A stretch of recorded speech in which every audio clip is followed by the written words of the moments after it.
उपदेशक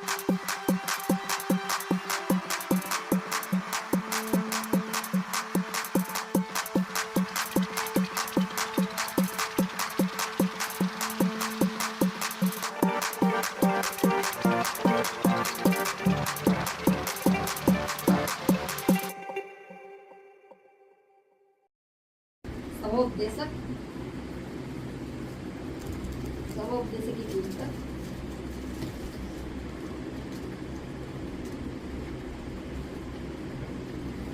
11 अध्याय निकालेंगे इसका।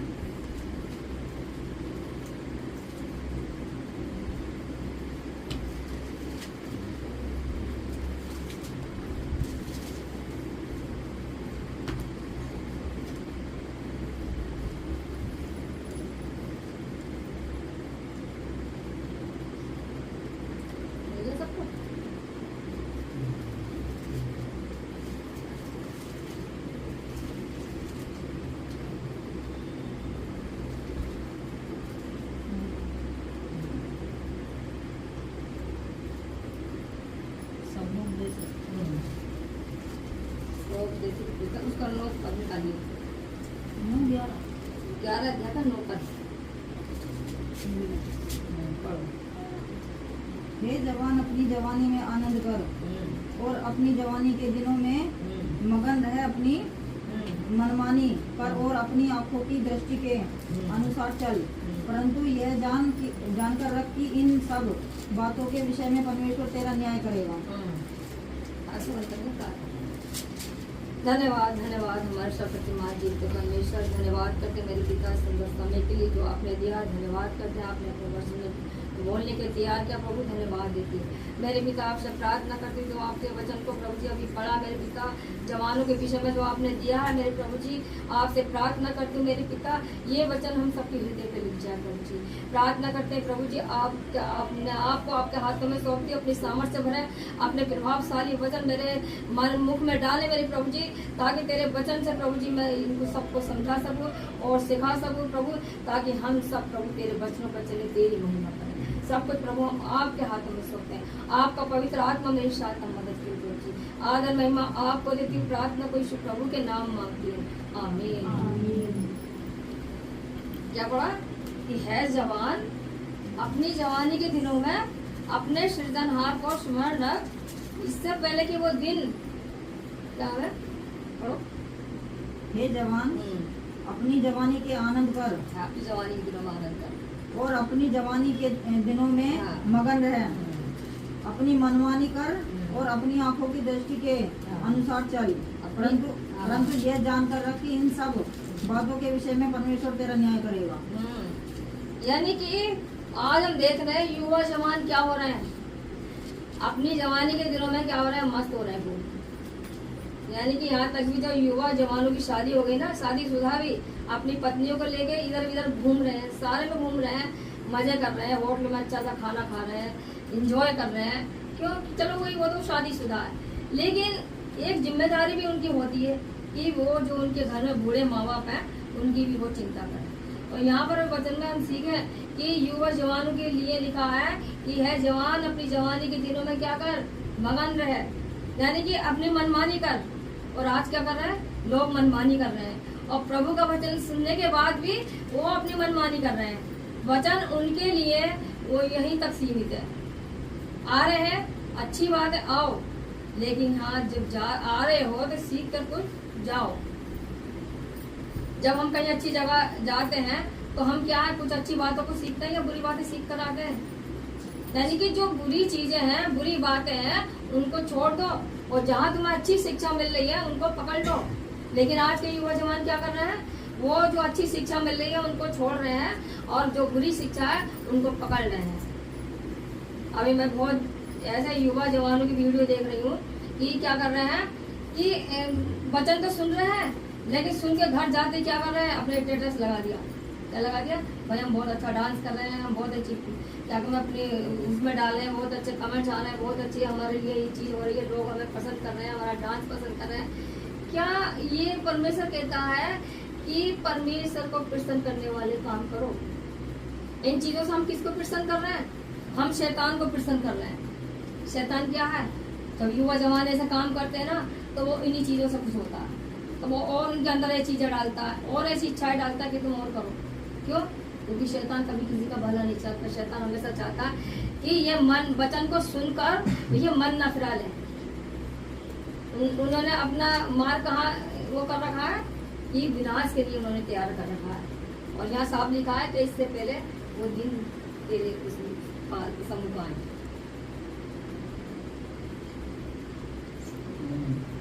और बोले हाँ दोबारा से उसका क्या है? 11 कर लो। हे जवान, अपनी जवानी में आनंद कर और अपनी जवानी के दिनों में मग्न रह, अपनी मनमानी कर और अपनी आंखों की दृष्टि के अनुसार चल, परंतु यह जान रख कि इन सब बातों के विषय में परमेश्वर तेरा न्याय करेगा। हाँ, इन सब यानी कि तुम जो कर रहे हो करते रहो, लेकिन इस बात को भी ध्यान रखो कि परमेश्वर को तुमने जान लिया है, वो न्याय भी करेगा और न्याय के दिन वो ये भी पूछेगा तुमने मेरे वचन में क्या सीखा, क्या किया, तुमने कितना विश्वास करा और किस वचन के अनुसार आप कितना चले हो। न्याय भी करेगा परमेश्वर साहब अपने वचन में बता रहा है कि वो उनका न्याय भी करेगा। एक और वचन निकालेंगे मेरे साथ ही, इसमें निकालेंगे 100 में 12 अध्याय का 1। अपनी जवानी के दिन में अपने सृजनहार को स्मरण रख, इससे पहले कि विपत्ति के दिन और वे वर्ष आए जिनमें तू कहे कि मेरा मन इनमें नहीं लगता। बस बस। हाँ, आगे ये भी लिखा है कि अपनी जवानी के दिनों में अपने सृजनहार को स्मरण रख कि इससे पहले कि विपत्ति के दिन तुझ पर आए और तू कहे कि इनमें मेरा मन नहीं लगता। आज हम देख रहे हैं कि जगह जगह क्या हो रही है, परेशानियां हो रही है, विपत्तियां आ रही हैं, लेकिन लोग कैसे बचेंगे? यानी कि जो ये जवान लोग हैं अपनी अभिलाषाएं पूरी कर रहे हैं, अपनी इच्छाएं पूरी कर रहे हैं, क्या ये बच जाएंगे? जब बुरे काम करते रहेंगे तो क्या कोई बच जाएगा? लेकिन बचेगा वही। परमेश्वर का वचन कहता है कि जो प्रभु का नाम लेगा वही उद्धार पाएगा और वही बचाया जाएगा।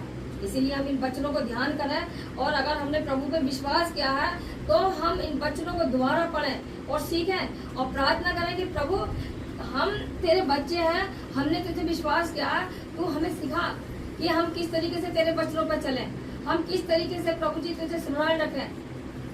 तो परमेश्वर कहता है कि मार्ग और सत्य जीवन में हूँ, मेरे बिना कोई परमेश्वर के पास नहीं पहुँच सकता। हमने प्रभु पे विश्वास किया है तो हम जब भी परमेश्वर के पास पहुँच सकते हैं जब हम उसको प्रसन्न रखने वाले काम करेंगे, जब हम उसके विश्वास में बढ़ेंगे, जब हम उससे प्रार्थना करेंगे। आज हम देख रहे हैं कि बहुत से लोग क्या पढ़े हैं, अंधकार में पढ़े हैं। बहुत से युवा जवान पीढ़ी जो है वह विचार में पड़ी है। वो हमें क्या है, जब हमने विश्वास किया है और परमेश्वर हमारी प्रार्थना को सुनता है, हमें जरूरत है ऐसे युवा जवानों को बचाने की, ऐसे युवा जवानों के लिए प्रार्थना करने की।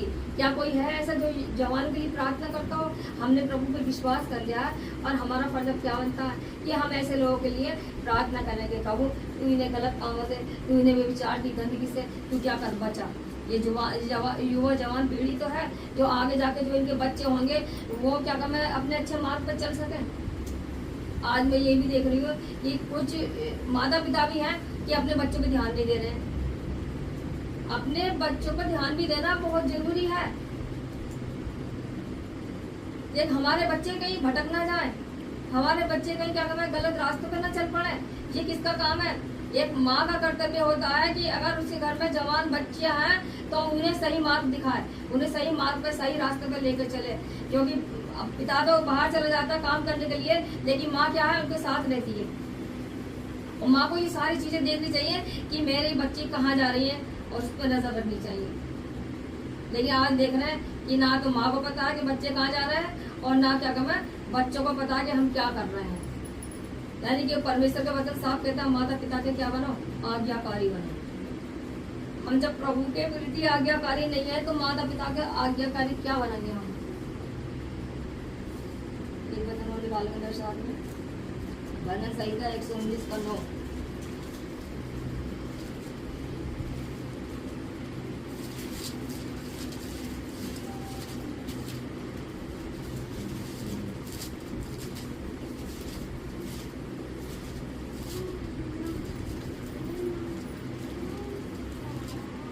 omnes pro।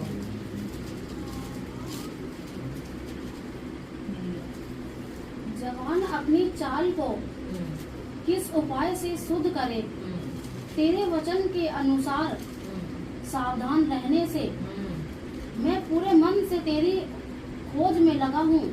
मुझे तेरी आज्ञाओं की बाट से भटकने ना दे। मैंने तेरे बस वचन बस बस ये नहीं करिए। क्या है कपड़ा? जवान अपनी चाल को किस उपाय से शुद्ध कर रखे, तेरे वचन के अनुसार सावधान रहने से मैं पूरे मन से तेरी खोज में लगा हूँ। मुझे तेरी आज्ञाओं की बाट से भटकने ना हाँ, दे। यानी कि क्या लिखा है जवानों के लिए?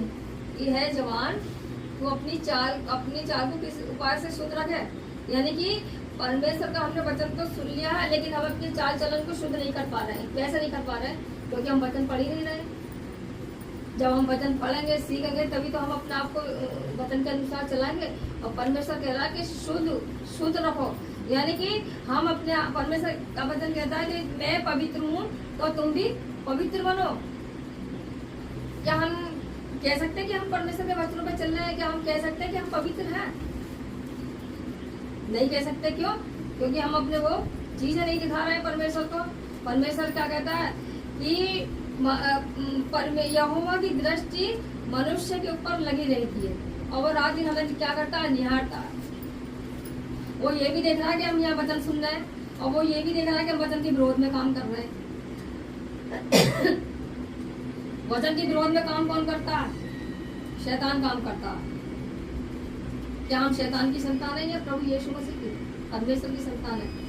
किसकी संतान है हम? जोर से बोलो। परमेश्वर की संतान है। हम कह सकते हैं कि हम परमेश्वर की संतान हैं। परमेश्वर के वचन में साफ लिखा है कि जितनों ने विश्वास किया उन्होंने परमेश्वर की संतान होने का अधिकार पाया। जब हमें अधिकार मिल गया है परमेश्वर की संतान होने का, तो परमेश्वर की संतान कैसी होनी चाहिए? परमेश्वर की तरह होनी चाहिए ना। प्रभु यीशु मसीह था अपने मरते दम तक वो आज्ञाकारी बना अपने पिता का। क्या हम आज्ञाकारी हैं? क्या कलीसिया में जो पासवान हमें शिक्षा दे रहा है क्या हम उसके प्रति आज्ञाकारी बने हुए हैं? बार बार हम समझा रहे हैं कि बेटा ये काम मत करो, बेटा ये चीजें मत करो, ये तुम्हारे भविष्य के लिए सही नहीं है। नहीं जी, हम तो वही करेंगे चाहे तुम कितना ही कह लो। क्या इनसे कुछ लाभ है? किन चीजों से लाभ है? अगर मान लिया जाए आप प्रार्थना कर रहे हो किसी भाई बहन के लिए या किसी दुखी लोगों के लिए और तुम्हारी प्रार्थना को सुनकर वो इंसान का जीवन बदल रहा है, तो क्या आपके लिए वो अच्छा है बुरा? अच्छा। अगर आपके बुरे काम को देखकर दूसरा भी बुरा काम कर रहा है, वो अच्छा है बुरा? बुरा है ना। तो तुम अच्छाई को क्यों नहीं पकड़ना चाहते? क्यों बुराई में घुसे पड़े हो? बुराई यही है कि परमेश्वर के विरोध में कोई काम ना करो, शैतान की चाल मत चलो, परमेश्वर के बच्चों के समान बनो। जैसे परमेश्वर हमें सिखाता है कि जैसा मैं हूँ पवित्र वैसे तुम भी पवित्र बनो। तो कैसे हम पवित्र बनेंगे? कैसे हम वो पवित्र जीवन जिएंगे? हम यहाँ तो आ रहे हैं, बहुत अच्छे से बैठ रहे हैं, जोर जोर से प्रार्थना कर रहे हैं, बहुत अच्छे से लंबी चौड़ी प्रार्थना कर रहे हैं और अपने आप को दिखा रहे हैं कि भी हाँ हम बहुत अच्छे से प्रार्थना भी करते हैं, वचन भी पढ़ते हैं बहुत जोर से और सब कुछ कर रहे हैं। लेकिन जब बाहर निकल गए और अगर दूसरा कोई देखेगा तो क्या कहेगा? अगर मान लिया जाए आपको यहाँ खड़ा कर दे वचन को पढ़ने के लिए या गीत को गान, जब क्रिसमस होता है तो सब लोगों को मौका दिया जाता है कि आप लोग क्या करो कि भाई जो भी आपकी इच्छा है मन में गीत गाओ। तो आप बड़े अच्छे से गीत गाते हो, बहुत अच्छा लगता है। और वो वीडियो आपकी यूट्यूब पर डाली जाती है। वो वीडियो जब आपकी पड़ती है, जो लोग मसीह में हैं वो लोग आपको देख के भी इतना अच्छा गाना गा रहे हो, कितने अच्छे खुश होते हैं। और जब वही लोग तुम्हारी वो सांसारिकता के गीतों की वीडियो देखेंगे तो तुम्हें क्या कहेंगे? तुम्हें क्या कहेंगे? साथ साथ पासवान को भी कहेंगे कि भाई क्या सिखा रहे हैं। यानी पासवान तो अच्छी शिक्षा दे रहा है, लेकिन विश्वासी कैसी शिक्षा सीख रहे हैं वो कौन बताएगा उनको? तो इसीलिए बदनाम वाले काम मत करो। अगर प्रभु को जान लिया है और परमेश्वर में भरोसा है, विश्वास है, तो वो काम करो जो प्रभु को भाने वाले हो। ठीक है ना? वचन के अनुसार चाल चलो, वचन के अनुसार काम करो। एक वचन और निकालेंगे मेरे साथ में, नीति वचन एक अध्याय का 7 तक।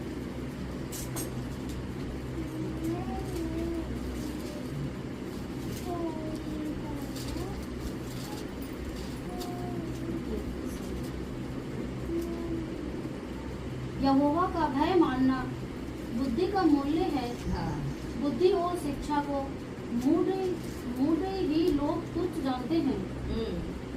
हे मेरे पुत्र, अपने पिता की शिक्षा पर कान लगाओ और अपनी माता की शिक्षा को ना तज, क्योंकि वे मानो तेरे सिर के लिए शोभायमान मुकुट और तेरे गले के लिए कंठमाला होगी। हे क्या है मेरे पुत्र, मेरी बातों को माना कर और मेरी आज्ञा को अपने हृदय में रख छोड़। है मेरे पुत्र, हम किसके पुत्र पुत्रियां हैं? परमेश्वर के है ना। और ये वचन हम किसका पढ़ते हैं? परमेश्वर का। और परमेश्वर हमें सिखा रहा है कि है मेरे पुत्र, तू मेरी बातों को माना कर और मेरी आज्ञा को अपने मन में रख छोड़। कितने लोग हैं यहाँ जो अब परमेश्वर की आज्ञा को अपने मन में रखे हुए हैं? कोई नहीं है। क्या हम कह सकते हैं? अगर हम कहेंगे तो क्या होगा? जो आपकी सच्चाई पता लगेगी तो वो झूठे ठहरोगे। तो इसलिए परमेश्वर की जो ये वचन है ना, इनको अपने हृदय में बसा लो, क्योंकि परमेश्वर के वचन में साफ लिखा है भजन संहिता 119 के 11 पद में कि मैंने तेरे वचन को अपने हृदय में रख छोड़ा ताकि तेरे विरुद्ध पाप ना करूं। जब परमेश्वर के वचन हमारे हृदय में रहेंगे तभी तो हम पाप से बचेंगे। और जब हम परमेश्वर के वचन को पढ़ेंगे नहीं, समझेंगे नहीं, तो उससे क्या फायदा? सुनना ही काफी नहीं होता है? सुनना ही काफी नहीं है, हमें इसको पढ़ना भी है और समझना भी है और सीखना भी है। क्या स्कूल में जाते हैं बच्चे तो सिर्फ पढ़ के ही आ जाते हैं? आगे वो तैयारी करते हैं ना, पढ़ते भी है, एग्जाम की तैयारी करते हैं, फिर एग्जाम उनके होते हैं, फिर रिजल्ट आता है, उसमें पास या फेल का आता है। ऐसे ही हमारे भी जब न्याय हुआ तो हम या पास होंगे या फेल होंगे, या स्वर्ग में डाल दिए जाएंगे या नरक में डाल दिए जाएंगे। लेकिन परमेश्वर अंत तक हमें क्या हमें संभाले रहता है, क्योंकि उसके वचन में साफ लिखा है कि मैं मृत्यु के दिन तक तेरी अगुवाई करूंगा, तेरी रक्षा करूंगा। परमेश्वर हमें बार बार सिखाता रहता है, लेकिन मनुष्य है कि अपनी हट करे हुए हैं कि मैं तो वही करूंगा जो मैं चाहूंगा, मैं तो वही करूंगा जो मेरा मन चाहेगा। इससे हमें क्या लाभ है? अगर हम बुरी बातों को अच्छी बातों को सीख रहे हैं, अच्छी बातें हमारे हृदय में नहीं है और हम बुरी बातों के अनुसार चल रहे हैं, तो हमारा जीवन क्या है? बेकार है। अगर प्रभु पे विश्वास किया है, प्रभु को जाना है, तो आप उसमें बढ़ते जाओ। बढ़ोगे तो फल पाओगे, और अगर बढ़ोगे नहीं तो आपने वो मार्ग तैयार कर रखा है जो विनाश की ओर जाता है। चल एक मती का निकालना।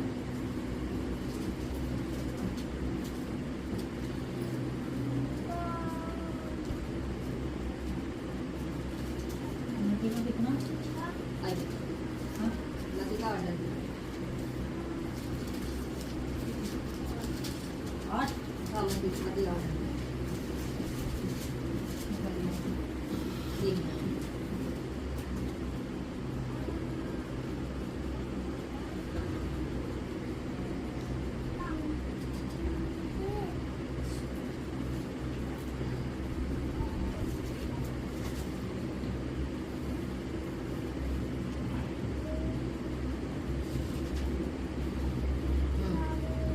मती 7 अध्याय निकल 7 का 13 पद पढ़ेंगे, 13 और 14।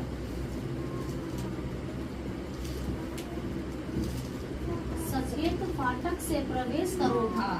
क्योंकि चौड़ा है वह फाटक और सरल है वह मार्ग जो विनाश को पहुंचाता है, और बहुत से हैं जो उससे प्रवेश करते हैं। क्योंकि सकेत है वह फाटक और कठिन है वह मार्ग जो जीवन को पहुंचाता है, हाँ। और थोड़े हैं जो उसे पाते हैं। हाँ। सकेत फाटक से प्रवेश करो क्योंकि वो चौड़ा है। द्वार पढ़ने में द्वार पढ़ो। सकेत फाटक से प्रवेश करो क्योंकि वो चौड़ा है, हाँ। वह फाटक और सरल है वह मार्ग जो विनाश को पहुंचाता है। बस यानी कि जो सकेत जो फाटक है उससे कितने लोग प्रवेश करते हैं? बहुत सारे लोग। आप जानते हो कि जो लोग बुराइयों में जीवन जी रहे हैं वो कितने सारे लोग हैं। जो परमेश्वर को जान रहे हैं वो कितने कम लोग हैं। अभी अगर कोई ऐसा शोर शराबा हो जाए तो बहुत से लोग इकट्ठे होकर चले जाएंगे, भीड़ की भीड़। क्यों? क्योंकि वो मार्ग क्या है? चौड़ा है, बहुत लोग जा रहे हैं। परमेश्वर के वचन में साफ लिखा है वो मार्ग कहाँ की ओर जा रहा है? विनाश की ओर जा रहा है। लोगों ने अपना विनाश तय कर रखा कि भी हम तो इसी की ओर चलेंगे, और वो मार्ग विनाश की ओर जा रहा है। 14 पद और पढ़ेंगे। क्योंकि सकेत है वह फाटक और कठिन है वह मार्ग जो जीवन को पहुंचाता है। हाँ, यानी कि कठिन है वो मार्ग जो जीवन को पहुंचाता है। कठिन कैसे है? कठिन ऐसे ही है कि जीव प्रार्थना में आना पड़ेगा, वचन को पढ़ना पड़ेगा, और हमें इनके प्रभु के पीछे चलना पड़ेगा। हमें क्या है, कितने मतलब कठिन चीजें हैं ये करनी लोगों के लिए। ये इसको लोग कठिन चीजें समझते हैं, लेकिन मैं ये कहती हूँ कि जब प्रभु पे विश्वास कर लिया ना, और जिस दिन आपने ये चीजें करनी शुरू कर दी, वचन पढ़ना शुरू कर दिया, प्रार्थना करनी शुरू कर दिया, तो कोई भी ऐसा नहीं है कि आपको हिला सके, और कोई शैतान ऐसा नहीं है जो आपको रास्ते से भटका सके, विनाश की ओर लेके जा सके। विनाश मनुष्य खुद तय करता है कि हम विनाश की ओर जा रहे हैं या हम उस कठिन मार्ग पर चल रहे हैं जो जीवन की ओर जाता है। जीवन का मार्ग क्या है? परमेश्वर ने हमें क्या दिया? अनंत जीवन दिया। अनंत जीवन जीने के लिए हमें क्या करना है? प्रभु यीशु मसीह पे विश्वास करना है, उसके मार्ग पर क्या है? चलना है। और ये चीजें कठिन नहीं है। क्या विश्वास करना कठिन है? क्या प्रार्थना करनी कठिन है? और भी सारे काम बहुत कठिन है, लेकिन प्रार्थना करनी क्या है? कठिन नहीं है। क्यों? क्योंकि तुम्हारे मन को शैतान जो है तैयार नहीं होने देता। क्यों नहीं होने देता? क्योंकि तुम उसकी चीजों को कर रहे हो। जिस दिन उसकी चीजों को बाहर निकाल दोगे ना, तो परमेश्वर का वचन भी आपके जीवन में काम करना शुरू कर देगा। जब आप परमेश्वर के वचन को पढ़ते हो, सीखते हो, समझते हो, सब चीजें हैं, तो क्यों नहीं क्या हमें ऐसे मार्ग पर चलो जो जीवन की ओर जाता है। हमें जीवन की ओर वो मार्ग लेके जाएगा। एक और वचन पढ़ेंगे परमेश्वर की महिमा के लिए।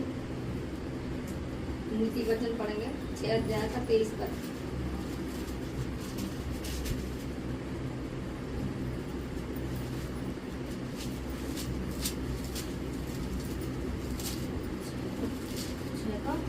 परंतु यदि तेरी आँख बुरी हो तो मेरा सारा शरीर भी अधिनारा होगा। इसका 6 पढ़ लो।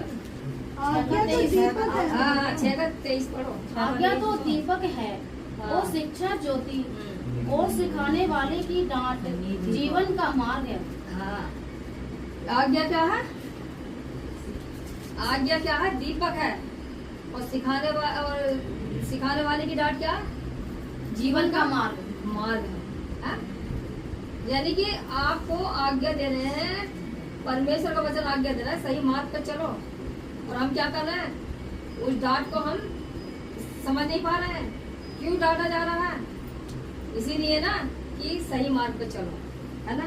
और हम उस सही मार्ग पे चलने की क्या कर रहे हैं? कोशिश नहीं कर रहे हैं। क्यों नहीं कर रहे हैं? क्या क्या कठिन बात है जो हम कर नहीं सकते हैं? दोबारा पढ़ने में एक बार। आज्ञा तो दीपक है और शिक्षा ज्योति और सिखाने वाले की डांट जीवन का मार्ग है। हाँ, आज्ञा क्या है? दीपक के समान है। क्या कहीं अंधेरा हो जाए और आप अंधेरे में बैठे रहोगे? नहीं बैठे रहोगे ना। जब तक उजाला ना कर लो, तो परमेश्वर का वचन भी उजाले के समान है कि हमारे हृदय मन को क्या करता है? उजाला देता है और हमें सही मार्ग पे लेके चलता है। यीशु मसीह कहता है, जगत की ज्योति मैं हूँ, और जो मेरे पीछे हो लेगा वो अंधकार में ना चलेगा। है? और लोग क्या कर रहे हैं? अंधकार को ही अपना वो बना रखा है, ज्योति बना रखी है। शिक्षा को तुच्छ समझ रहे हैं कि भाई ये तो गलत बता रहे हैं, ये मतलब गलत क्या करना वो है। तो शिक्षा सिखाने वाले की डांट क्या है? जीवन का मार्ग है। ये वचन नोट कर लो और घर जाके दोबारा पढ़ो और प्रार्थना करो कि प्रभु ये वचन जो है, क्या ये हम इस वचन के अनुसार चल रहे हैं? अगर नहीं चल रहे हैं, अगर प्रभु पे विश्वास किया और पीछे चलना है, तो प्रार्थना करो कि प्रभु तो इस वचन के अनुसार हमें चला। प्रभु हमारे जवानी के दिन ऐसे ही ना गुजरे, बल्कि प्रभु तेरे महिमा का कारण बन जाए। एक और पढ़ेंगे परमेश्वर के लिए। कुलूसियों की पुस्तक निकालेंगे। कुलूसियों 3:20।